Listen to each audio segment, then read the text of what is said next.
What are the skills that we need in addition to love? How do we understand the components of healthy relationship? And so you're talking about love is not enough. So tell me, what else does someone need to learn for love to be successful at this? If I had to put it into 3 takeaways, I think the biggest things are going to be understanding that what most people call attraction is really just the chemistry of falling in love. You're trying to get your attachment needs met, which is usually not going to be fixed by picking a better mate, but it's going to require some therapy. I am here with Reid Mihalko, professional sex geek and relationship educator. And he is teaching adults how to have more self-esteem and confidence in and out of the bedroom. Sex geek. Wow. I like that. That's fun. About as fun as your glasses, I think. Tell us a little bit about yourself and what you're doing and what's lighting you up these days. Yeah, thanks for having me on the show. So, quick X-Men origin story. Mom and dad loved each other very much. They shared that special hug 4 times. So it was me and 3 siblings. And we grew up watching our parents catch them making out in the kitchen. They were always cuddling on the couch. The biggest television in the house was in their bedroom. So we would all pile on their bed to watch TV and whatnot. But my mom and dad, as much as they were madly in love, didn't really inherit any communication skills and wherewithal to work through their upsets. And so eventually they went from madly in love to always being in love, but really mad. And my mom would start drinking to self-medicate. And my dad was the generation of the woman I love. The mother of my children is not happy. It must be because we don't have enough wealth. And so he became a workaholic. And at the very end of their relationship, before my mom passed away, because they stayed together the whole time, their relationship got a little bit better. At the very end, they stopped fighting because they were exhausted. And as somebody who helps people have better relationships and better sex, I don't recommend exhaustion as a modality for improving your relationships and to stop fighting. And so my life unconsciously at first became about what are they missing? Because I knew intrinsically love wasn't going to be enough. And being a geek and a nerd, but not knowing it back then, because we didn't use those words in quite the same way we do today, I just started trying to figure out like what they were missing.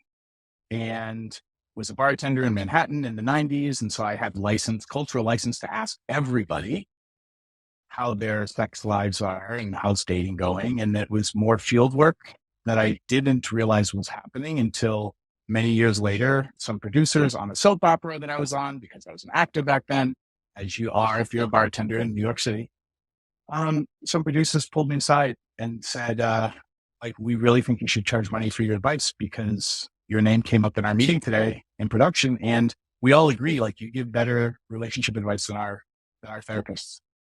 And that was the beginning of consideration of that. And then in 2004, I created Cuddle Party in my 250-foot New York apartment on the Upper East Side. And that turned into a media news storm because New Yorkers were paying money to cuddle. And that was a communication workshop on how to get your touch needs met in non-sexual ways and how to negotiate and navigate consent and platonic touch, affection. And now Cuddle Party will turn 20 years old in 2024. So I've been doing this 20 years and have the great privilege to help people get laid more and love better. Thank you for sharing that story. Beautiful story. And I think I've actually been to one of your cuddle parties back in New York a long time ago. That's very funny. On 70th Street between First and Second? I don't remember. I remember it. I've definitely been to cuddle parties back in New York when I was living in New York. So that is funny that you were the all over the originator world. of that. They're all over the world now. But yeah, it was one of those magical moments where Marsha Baczynski and I, who hopped on to Cuddle Party, the second Cuddle Party, we didn't know what we had created. And it just turned into this feel-good news story that almost every news outlet and morning DJ in the world wanted to talk about. So we're very lucky and definitely hit the zeitgeist of the budding internet and the Drudge Report and all that stuff back in the day. And now, I get to help people and get invited to shows like this. So thanks. And what's interesting about the Cuddle Party, I feel like, is really, yes, the human touch and that Mhm. physical touch is so crucial. And in my research, some of the actual research that has been done over the years on touch with babies is frankly terrifying. I remember Louis the Fourth wanted to experiment with these babies on, so he didn't, basically, these nurses weren't allowed to touch them. They were only allowed to feed them and Mhm. they weren't allowed to talk to them. And I forget the reason why, but basically the experiment ended because they all died. So it was Yeah. like getting nutrients, and the Nazis did some horrible things back in World War II. Yeah. And Um, there's some studies but on rhesus monkeys. There's basically just a lot of studies about the importance of touch, especially for primates, but especially for us hairless great apes, and how that's important for socialization. And what we don't talk about now is touch hunger, touch starvation, and the elderly, how those of us who are living alone right now and working in corporate America might not get any affectionate touch. And just like what that does and the pandemic and the impact that had on so many of us, like how that impacts our mental health and our immune system, and how so many people now just don't know how to talk about touch without thinking it has to lead to sex. mm, so true. And you know what I remember about cuddle parties and temple parties and things of the sort is what I actually got out of them that I thought was the most useful out of wasn't actually the touch, it was the consent behaviors and Mhm. learning these communication tools. And you're speaking about your parents. It's clearly they loved each other. There was high attraction. There was chemistry. It sounds like you hit something for me that was really painful lesson, which is love is not enough.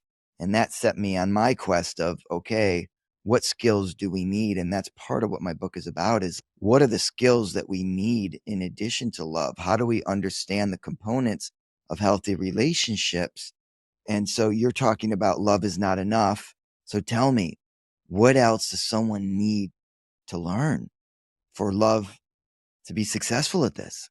I think that if I had to put it into three takeaways, assuming that most humans, according to studies, can't remember six things from a 60-minute lecture, I think the biggest things are going to be understanding that what most people call attraction is really just the chemistry of falling in love, and or I'll sneak in a bonus one, you trying to get your attachment needs met, which is usually not going to be fixed by picking a better mate, but is going to require some therapy.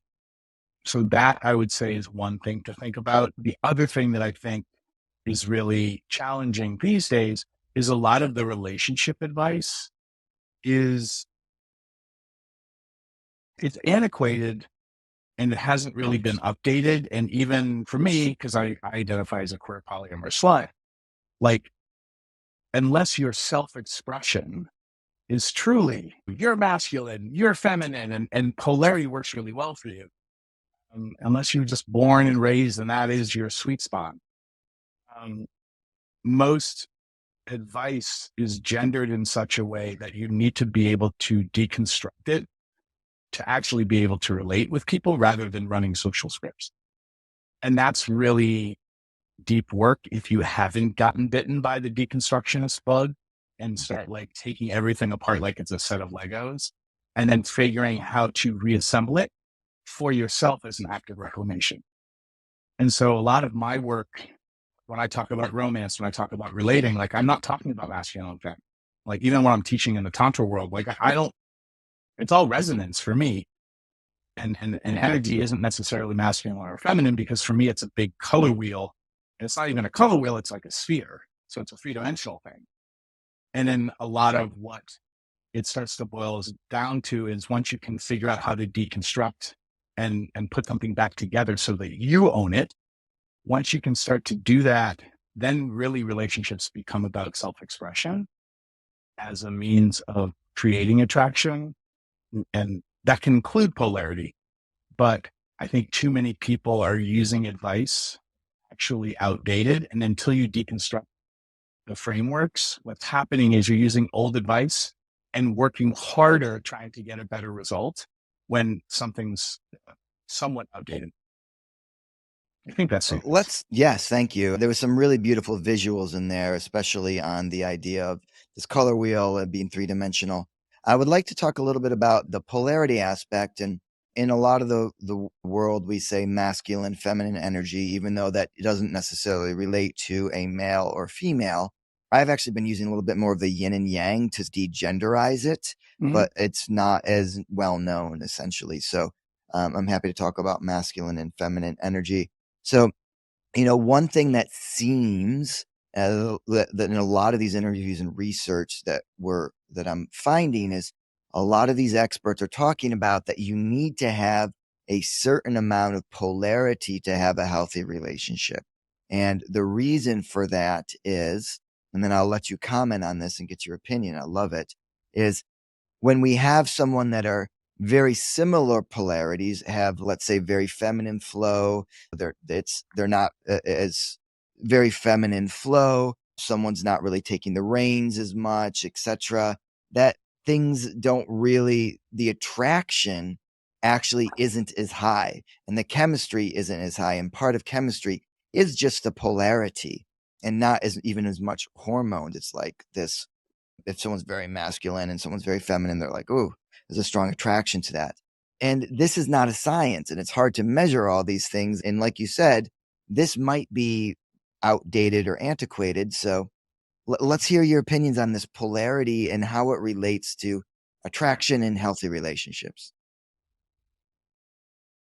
I'm trying to figure out which door to walk into the living room on around this. There's a lot of doors there. Yeah. This is fun too, because I get to ask you questions now, Joe. What kind of music is your favorite kind of music to listen to? I'm probably classical. Okay. So where's the polarity in classical? Where's the polarity in classical?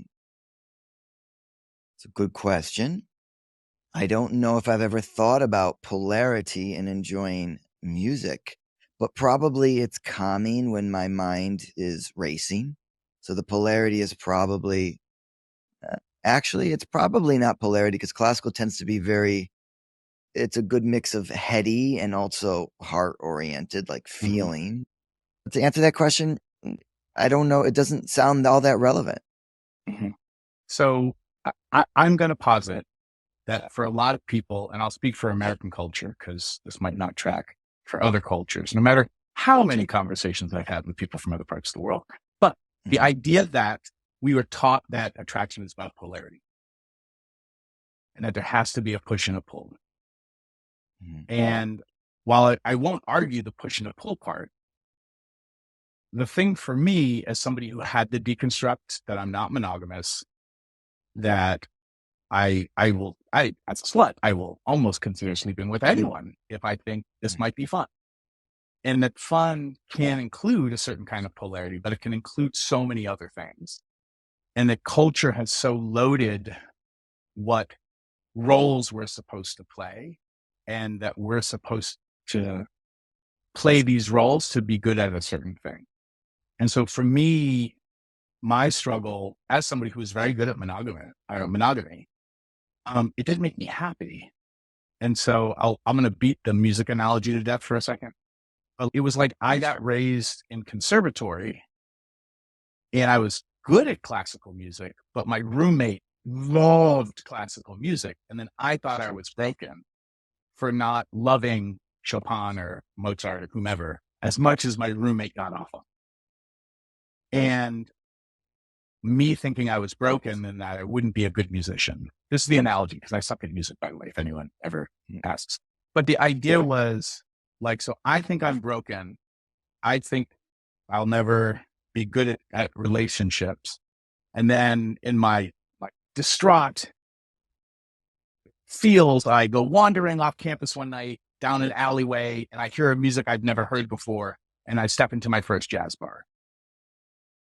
And then I realize that I need to pay attention to how music comes through me, not what culture tells me how music is supposed to come through me. And then in that realization, then classical's not wrong. Classical music is a valid life choice. and a lifestyle. And for some people, the polarity piece is what they need. And then for other people, it's not polarity or what some people talk about as polarity. Saprel wrote a book called Mating in Captivity, and that talks about how the erotic is inherently not safe in a certain way and is not known and is mysterious. And then security and that kind of like, I'm looking for my partner to know me and be known, that knowingness is inherently unerotic. And there's so many crayons in the crayon box on what makes relationships work for people that I come from it from a perspective of self-expression, which needs a certain amount of deconstruction for you to figure out, and permission giving for you to figure out like how music comes through you. And then if we jump on stage with the jazz musicians, the riffing and the listening to each other and the relating and the, riffing off of whatever the standard is, and then their ability in playing with each other and finding that flow state, and then being able to riff off the audience and commune with them. Like, I don't think flow states are inherently polarized or polarity driven. And so for me, I think I'm worried that until we have the conversation about what the self-expression piece is, what most people will end up doing is taking the advice that was given to us and is still like alive in culture. And then we will just work harder to try to make the relationship work. And so if I'm not feeling attracted to my partner, I will try to be more polarized. And that might actually not be what's needed in that moment. I hope that my little rant made sense. No, I think I followed you. I think that there's many aspects in there, and I want to maybe narrow the scope of the conversation a little bit, which is the thing that I would like to focus on is more longer term healthy relationships, right? Because as someone I've explored very deeply being an ethical slut and a non-monogamy and the open spaces, and I really do believe that this has taught me so much, specifically on communication, and I actually believe that this was really necessary in my development. But what I've learned is shorter relationships, if you're going to enter into an interaction with no intention of what one of the categories is life merge, which is like putting your finances together, whose house are we going to for the holidays, having children. When there's no intention for life merge, you can have a little bit more fun and not worry so much about. To have a healthy relationship is actually a little bit easier because there's less stakes on the table. There's really no intention for long term. You can just enjoy the moment and be in flow. But when you're looking to merge your lives, there needs to be a little bit more pieces fitting together. Number one, do you agree with that or not agree with that? I think so. I think I'm going to agree with you because my primary partner, Allison, and I have been together for 16 years now. And I don't know what you call when does something qualify for long term? And it feels long term. Well, some people that's 18 months and they're like, this is too long. Maybe it's coming from it being a bad fit, but I don't disagree with you around the stakes. However, like whether you're going on a road trip or driving to the store, what are the qualities that allow you to drive well and not leave a lot of destruction in your wake? And then from a relationship perspective, I think a lot of us were taught, because it was modeled in the families that we grew up in, or lack of families, like the adults or the communities that we were around. A lot of us were taught to drive with the parking brake on. And we were just said, relationships are a lot of work. They're hard work. And the friction in the relationship is coming from a bunch of old advice and bad habits that we picked up. And that it's normal for relationships to have to work hard sometimes. Like a car driving up a hill, the engine works harder and there's nothing wrong. Like that's normal. Versus some people are doubling down on old advice or picking partners because they think they're supposed to do these things to have a successful relationship. And really what's happening is extra efforts coming from the parking brake being on. And that friction isn't actually helping it's not helping anyone. And so I do agree with you that a long-term commitment and stacking a bunch of really important things over time ups the stakes in a certain way. But that means you just need to have a better fit.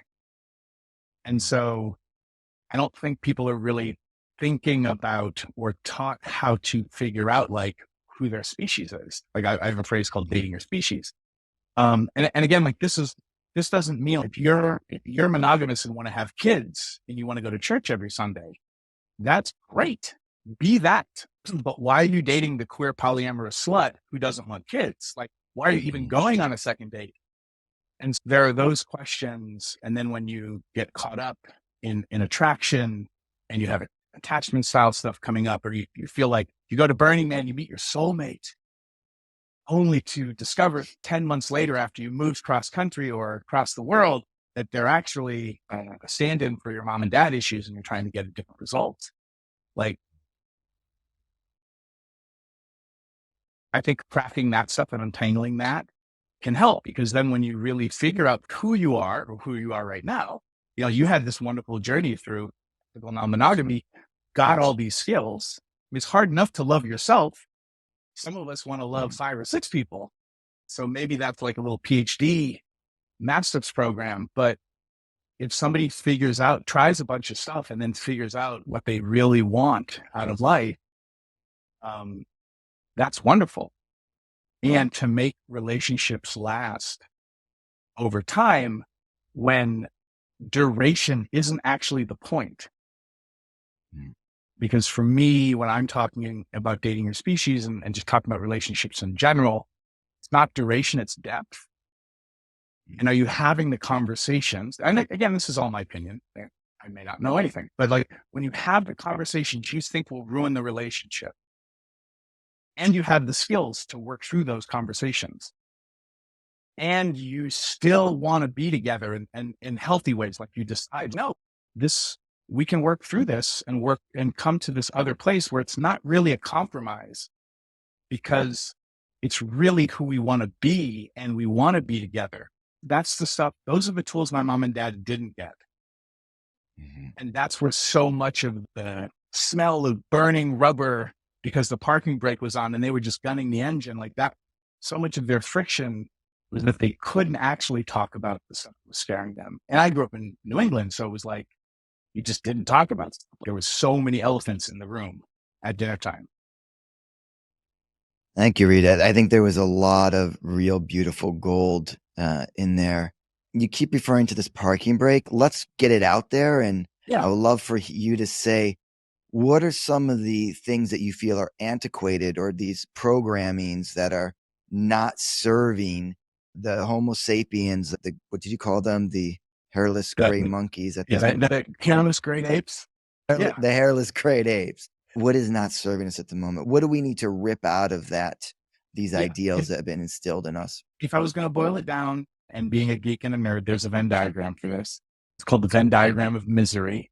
If you want to put it in the show notes, they can go to readaboutsex.com/Venn, VENN. So the 3 basic things, maybe there's more, but if we're going to start nerding out, let's keep it to 3. It's the first one's depth, not duration. So if we imagine like our great grandparents, the metric for success for a relationship was duration. The longer you were together, the more successful the relationship. And I'm going to argue that it's not duration, because duration, when you hear the other 2 circles, really fucks everything up. But it's depth. And the measurement of depth is, are you having the scary conversations? And do you have the tools to work through those scary conversations? Maybe you get a therapist or a counselor or something. You don't have to do it alone. But if you're being real with each other, then whether the relationship lasts 18 months or 18 years, staying in a relationship longer than it's supposed to, like for the health of the relationship. Like sometimes transitioning it is the healthy choice. And I think a lot of people were taught to stay together till the end. And life is different all these generations later. I use our great grandparents because I think that's a good example for people to wrap their heads around. Things were different then, but a lot of the advice is still the same. And interrupt me if you want to ask questions about any of these circles. The second circle is like the currency for relationships, like what we're taught makes us worthy of being picked. And so that's more, I use the word attraction, but it's more, do you have the right job? Do you live in the right city? Do you drive the right car? Is your body type the approved body type for the millennia that you live in? And so like attraction and what makes you attractive to be picked, that changes from culture to culture and also over time. Like curvy Rubenesque women versus 90s heroin thin supermodels. When you can start to look that it's not really attraction, because if you do all the right things that culture or your parents tell you to do, and then somebody picks you for a relationship, you have to stay attractive to them, according usually to the cultural prescriptions of the day. So rather than the currency of being worthy, rather than it being attraction, I think we should consider the idea of self-expression. So are you being the person that makes you happiest? And is there somebody out there who will love you for that? When I started realizing how much of a slut I was, I had to wrestle through, if I'm slutty, I'm obviously selling my oats, so I'm not ready to settle down. So I'm actually not really a grown up. I had to deconstruct all that. And then my life got so much better when I dated sluts, because sluts were not mad at me for how slutty I was. They might be mad at me for some other thing, but like bad dad jokes or whatnot. Our self-expressions matched and the parking brake went down. And then the third circle to consider that I think really starts to make it all make sense because it all works together is how we define or prove our love. And I would posit that for our great grandparents, it was sacrifice. And the way that you proved your love or the way that your congregation would understand that you were committed and that you loved your family is how much you sacrificed for them. And I would say that rather than sacrifice as a proof or a metric for proving one's love, I would posit that we consider that it should be self-care and support. And then I'll get into the weeds around what sacrifice means. But self-care and support meaning, are you putting your oxygen mask on first so that you can show up for your partners? Are you taking care of yourself? And as an act of love, is your partner taking care of themselves so that if and when there's an emergency in the relationship, at least one of you, hopefully both of you, can show up well-resourced rather than bleeding yourself dry and then not being able to show up for either one of you or more if you're in multiple relationships. And when I teach about this piece, the pushback I get is people ask, like, you have to compromise in relationships. And I'm like, I think I get what you're saying, but I actually want to investigate what you mean by compromise. And the example that I use is when you meet somebody who's always wanted to be a parent, who just couldn't wait to have kids and start a family. And you meet that person and you're like, how's it going? Now that you have kids, most parents will be like, I've got good days and bad days. I want to kill them, but I wouldn't change anything. And so that's not compromise. When you have a calling and then you get to step into it. The compromise, I think, kills relationships and makes them unhealthy is when you did something that you never wanted to do. And there are lots of people who've had kids that they didn't want to have kids. And they still made the best of it. And so, oh, what a gift. But it's very different when you talk to somebody who is able or had the grace, privilege to step into their calling. And that, for all the people that I've talked to, it never really, it's not the same thing when they talk about compromise and sacrifice. And so to reinvestigate how we measure love, think when you see all three circles working together, the old paradigm is I'm going to stay in this relationship as long as I can to make sure it was successful, being somebody culture taught me to be, and sacrificing myself and bleeding myself dry to prove to everybody how committed I was to the relationship, all in service of making it last longer. And I think that Venn diagram leads, when you look at the center where everything overlaps, that leads to misery. And when you swap it out with all these different concepts, then the overlap leads to happiness. It doesn't mean it's easy. Relationships are a lot of work, but it can transform what's possible in a way that I don't think many of us are talking about. Thank you. I thought that was very well said. I just want to summarize before we go in a couple comments, which is one, this idea of depth, not duration. Mm-hmm. The last one was, the next one would be self-expression as opposed to what? The best I can come up with is attraction. Yeah, I have to be attractive. So, and what we find attractive is mostly what we were raised to think is attractive. There's always somebody who's counterculture, right? But counterculture is based off of what we're taught to begin with. Self-expression, not what we're taught is attractive. Yeah, it's almost what I'm hearing in that is, and we all do this, we try to put our best on to be attractive, or we try to be the thing that we think the other person wants. And what you're saying here, and I support fully, is be yourself, fully be yourself. And when you do, then you're going to attract the partner that's like, you're fucking awesome. And that's what I want, as opposed to, how do I be this thing how do I make myself as attractive to as many beautiful women as possible so one of them will pick me. And so I'm going to have the car, the money, the etc. And you're saying just self-express. And I think that one is the last one. And the last one is something that I actually have been really challenging people on also. And I think I'm going a little bit different angle, but I see some similarity between the thought patterns here. Cool. Is this idea of compromise, because a lot of what I'm doing is interviewing these people that are saying, my question was, who do you know that has this incredible relationship that you really admire, that you think is a model relationship? And I'm going to go interview all of them. Right. And sometimes in these long-term relationships, they say, it's about compromise. It's about compromise. And we've all heard this so many times, right? Just compromise. And you touched on something, which is the sacrifice. I was raised Roman Catholic, and let me tell you, sacrifice is the most noblest thing you can do. How do I make myself as miserable as possible to prove to other people, to God, to my family, that I actually love them? I'm going to cut myself, take a bullet for you. And it's in every pop song, right? Like, yeah, you have to die for suffer their sin. through. Yes.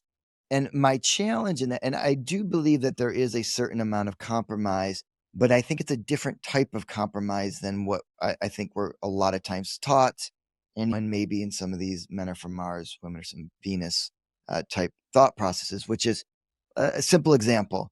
I want to go to the birthday party tonight and be very social, right? And my partner is, I want to stay home and read a book, right? So a lot of time people will say, okay, I'm going to go to that birthday party with you and force myself to be social when I'm feeling more introverted. Now what you have here is you have someone that is not happy being at the birthday party and being social and being extroverted because they really needed to be introverted and recharge. And then you also have someone that's not happy because the person that you just brought is not happy and it doesn't want to be there. And you can totally feel they don't want to be there, and they're ruining your experience, or they're making your experience more difficult, right? Or this potentially could happen. So now you have two people that actually are half happy, which means no one's really fully happy. And then the other option is, I'm going to stay home and read a book sitting next to you and going, man, I really wish I was at that birthday party. And so that is a compromise that I think is an unhealthy compromise. Where I think the healthy compromise is really trying to understand what someone needs and then just respect that and support that. Okay, you need to read a book? Great. Stay home, babe. Read your book, recharge, enjoy. And I love you. Go to that birthday party. And I go, and then we come back together. We're both recharged. We reconnect and awesome. To me, that's the compromise, is actually just allowing each other to do what we need to do to be in that self-expression. And I believe that is what you're talking about, Yeah, there. and I would say that the way you're using the word compromise is a healthier way of using it, and that maybe an unhealthy compromise is more of a sacrifice, Yeah. right? You're forcing yourself to do something for whatever reason. And then sometimes you do force yourself. I have friends who ask me things and I don't really want to do the thing, but I do it for them anyway. And Yeah. it doesn't, it's not like an integrity violation on my part. And I'm also in charge of policing myself to make sure that if I'm getting passive aggressive, then usually for me, passive aggressiveness is a dashboard light that's flashing. And what it means is you're still saying yes to something you should have started saying no to. Mhm. And it's starting to leak out as passive aggressiveness. And to surround yourself with friends and community who can be like, hey, like that felt passive aggressive. Do you need to change any agreements? Or what the fuck's going on? Because I'm a good person. You like, I don't deserve that. I asked you if you wanted to go to the movies. You said yes. And now you're taking it out on me. Either you had a bad day and something else is bugging you, or like you need to get the hell out of here because you're ruining my movie experience.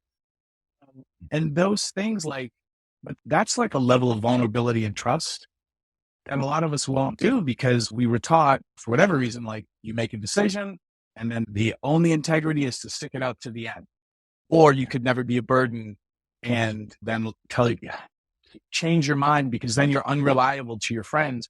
And those are really just signals to have deeper conversations, I think. Yeah. Because the little stuff isn't that big of a deal, but those are our opportunities to practice and exercise those communication muscles and those vulnerability muscles Mhm. for when we really need to make a choice that feels insurmountable. Mm. Reid, I think I would like to try to get to the next level on this Sure. Yeah, conversation let's do it. because, to be honest with you, I don't know if I've ever heard anyone really be able to deconstruct it in a way that I've heard to be useful. And I think we Mhm. might be onto something in some things you're Cool. saying. So, this idea of compromise, right? Mhm. If we can take it to the next step, the healthy compromise is maybe one that isn't a negative sacrifice. And I want to define the sacrifice because sometimes it's a joy to give a gift of someone. Eat my sandwich. It's amazing and I would love to give you that sandwich, right? Mhm. That's a positive, technically it's you're sacrificing, but there's the joy in doing that, right? Whereas the opposite of that is I am going to go to work every day in a job that I hate so that you can have the handbag or the nicer house or the nicer car. I would say that's a negative sacrifice. Like, how do Yeah. we deconstruct like what's the good and what's Well, the bad part of well, this? I'm also gonna make the analogy. I'm gonna take a lower paying job with less esteem and social reward to it so that you can maintain your masculinity. Mm, This is where unhealthy. just shit, it's all weird. It's all weird, folks. So just rephrase your questioning because I wanted to drop that in and now I forgot what we so eloquently put to Well, words. I think what I'm trying to get to is how do this idea of compromise, let's Hmm. try to deconstruct it in a way that we can teach others and to be Yeah. quite honest, figure out for ourselves. Because I think we have the idea, but we're not communicating it properly. Yeah. What is the Whoever's healthy and listening, unhealthy yeah. part of the compromise? Who's ever listening to this who knows Latin really well, tell us the roots of the word compromise, because you might hold Yeah, the secret to all this. you That might being hold the secret. said, um, why does it need to be a compromise other than Mm, Like if you're coming from what your needs are, and you can show up and have the conversations. Also, most models of relationship advice are not trauma informed, and we know so much more about trauma these days. So that's a whole other topic for another conversation. But let's assume no one's triggered and no one's having some sort of attachment kernel meltdown around like you not going to the party with me means you're going to leave me or whatnot. Like you're avoiding us doing something Mhm. special together, but being able to have the conversation. Oh, I would like to do these things together. Or I'll use my relationship with Allison. She wanted to go. She missed out on a job opportunity to teach because she doesn't have her master's. So she's very pragmatic. She's like, I'm going to apply to grad school so I can go get my master's so I don't lose up on a job opportunity like that. I'm like, great. Her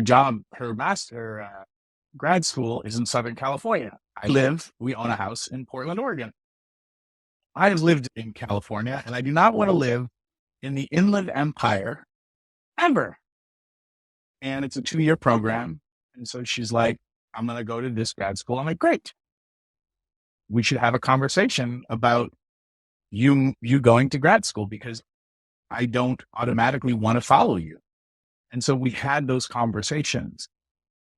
And for us, it was more about, okay, so I'm not going to move because I'll be miserable there. But how can we take care of our relationship and keep it thriving while you're away for 2 years? And so the compromise wasn't even it didn't feel like a compromise. It was more just a negotiation and finding the right fit. It was a yes and conversation until we created a win that really worked for us. It might take a little extra work. So right now, like I travel to go visit her every 3 to 6 weeks. Works way better for our relationship if it's every 3 weeks rather than 6 weeks. That can be a little bit of a pain in my ass, but I'm glad to do it because of the benefits and the intentions that we have living in our relationship. So it's not so much a compromise as it is a win, which I think for me and for Allison changes how it even feels. That's different than, I don't even know what it would be right now. Because I think we just don't really think about compromise. It's more of a creative conversation until we both find a thing that feels really good to us. Which, again, Allison's also a sex educator and I'm a sex educator. So it's a lot like sex. There's some things where you can have an enthusiastic, man, I don't really want to do that, but I'm not no. And Yeah. you're going to get something out of it that's really important to you. So I'm great. And that just doesn't land like a compromise. So my question for you is like, when you talk about compromise, does it feel like a win or does it feel Mhm. like, how does that land for you? Because maybe I'm just gonna, like, I'm looking at it from a different perspective and it just doesn't land on me the same way. I think for me, the conversation is a lot of couples that have been together for a long time talk Mhm. about this compromise, and it doesn't land with me. I would say don't ever compromise. And I'm more on the side of what you're speaking about, which is find the best option that supports each other the best way possible in love, right? So, how do you understand the needs of each individual, communicate them, and then find the best possible outcome for the individuals? So, I would say, don't, I'm not sure there's ever a reason to compromise in the sense of someone is doing something that they really don't want to do that's against their boundaries or Mhm. really makes them miserable or unhappy. And like, I commend you for saying, if my current partner was like, I'm moving to an igloo in the tundra, it's a hell no for me. And I love her very much. And I would love to put energy into keeping that. But like, that's past. I know myself. When I'm freezing, I'm miserable. So that if it's this But is if it why I was an moved to igloo college. in the South Pacific, maybe you consider I think I might be living in one now. it. So there's things that we know about ourselves that we, in general, we know work or don't work. It's Hmm. not always true. Some of them are narratives, and sometimes we need to challenge them. But generally, with you, your compromise was is not okay. I won't go to grad school, or I'm going to move with you. That is a compromise if you would have chose one of those two. Hmm. And I'm suggesting what you did is not compromise. Neither of you compromised. You said, what is the best situation that we can make? Do we want to continue this relating? Yes, we do. Okay. And It yeah, maybe becomes a it's hard and question of expensive. support. Like, Yes. how can I support you in you creating what you want in the world? And then is there a way for me to make it work really well for me and for us? And Yeah. so for our conversation, it was like, okay, so I don't want to live in the Inland Empire, Mhm. but how else can we make this work? And so we were coming from a more creative think tank type approach. And if it if our relationship was going to have to end for whatever reason, and I had to be there, then it is a conversation of, well, let's look at it. Like, how do I get my needs met? So if this is just thinking out loud, if I move down there to be with you and then traveled to other places so that I don't have to be in the Inland Empire in summer 24/7, can we find what's workable in there? Mhm. And so sometimes we have hard choices where we're not getting everything we want. But again, that's not realistic either, because sometimes, like Allison will have her master's degree and maybe we'll get some teaching job not in the Portland area. But it's not automatic that I'm going to move. It's a conversation about our lives. And also, I think a thing that we don't talk about, and maybe you do in your work, is what is our shared intention for our relationship? Mhm. And like when I'm working with couples and just people in general around relationships, it's like, one, what's your reason for being in a relationship? What's a really deep, meaningful reason for yourself other than you fall in love, you get married, you have kids, right? Which is usually what you were taught. So what's the reason to be in a relationship at all? And then what's the intention or the reason you two are together more than we are in love? And to have a shared idea or shared intention for your relationship that's like your base camp, so that when you get into an argument or a disagreement or feel like something is insurmountable when you're in conflict, where is the place in your relationship that you both will always agree on? And the example I use is like for parents, most parents, when they're not triggered, can agree that let's not, let's try really hard to not fuck up our kids. So they have a shared parenting intention. And no matter how fraught things are, that's, that can be their base camp where they go back on, and that's where they will always agree. And in that agreement, they can work out to the larger picture and figure out, is there a way for us to create a win for everyone involved in this challenge that we're facing right now? But again, to even create that context means you have a little emotional literacy and some different opinions other than, I'm the man of the house, we will do this, you will obey, or vice versa. And it goes back to that sacrifice compromise piece is, can you create that compromise as the outcome that is the win-win for you both? Doesn't mean you have to, it's the thing you really wanted to come out of it. But when you look at the big picture, like, yeah, this is a pretty good solution to how we get to have the yes and in our lives. And those tools can be really useful too when like life throws you a curveball and you get sideswiped by something. Because that's going to happen too if you're going to be with sharing lives with people over time, whether it's illness, somebody loses a job, you wanted to have a kid and then you have triplets, like whatever that stuff is. Um, those tools are just as important. Sounds like I think what we can say is stop compromising, find the way that both parties can win as much as possible. Although there needs to be a shorter version of that. It might not be compromise too, because I liked your way of talking about compromise. It might be stop sacrificing. Yeah, that's what I want to deconstruct. But we But sacrifice because that's how I proved that I loved you, Joe. yeah, I threw away all these things. I didn't go to law school. I didn't do this. I raised our kids. And now, all these years later, yes, our kids are wonderful, but I never got to live my life. Okay.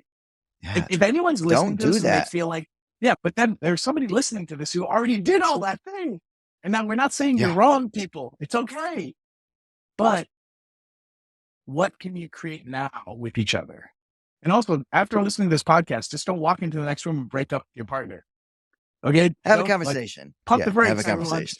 But I think that there is a real encouragement that really look to see, are we negatively sacrificing in ways that is unfilling that's pouring out our cup, right? And I think you talked about this in the very beginning. It's we want to put the oxygen mask on first so that we can survive to put that on our baby, because if we don't, or on our partner, because if we're not healthy and taking care of ourselves, we actually can't take care of anyone. Man, I learned this so much in my first marriage, and it was so sad to look back on it. We loved each other very much, and the reality is love wasn't enough, right? I did not have the skills. She did not have the skills for a healthy relationship.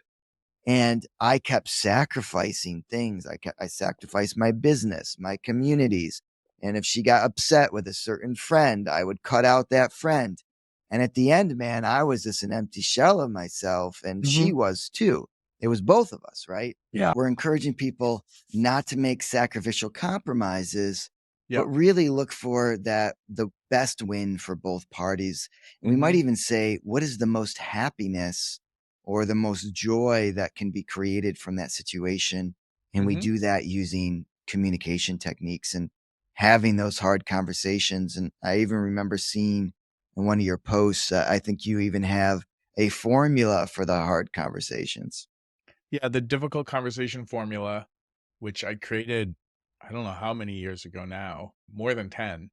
That people can, there's a free article on my website, and then you can download some handouts and worksheets. And that's at readaboutsex.com/convo, CONVO. So the difficult conversation formula is really a way to initiate a difficult conversation, because what happens is a lot of us, we don't want to say the thing that we think is going to rock the boat, and it builds up pressure and builds up pressure, and then we're thinking about it all the time, and then all of a sudden we just blurt it out, usually right at the worst time, right before we walk into your family's house for whatever dinner.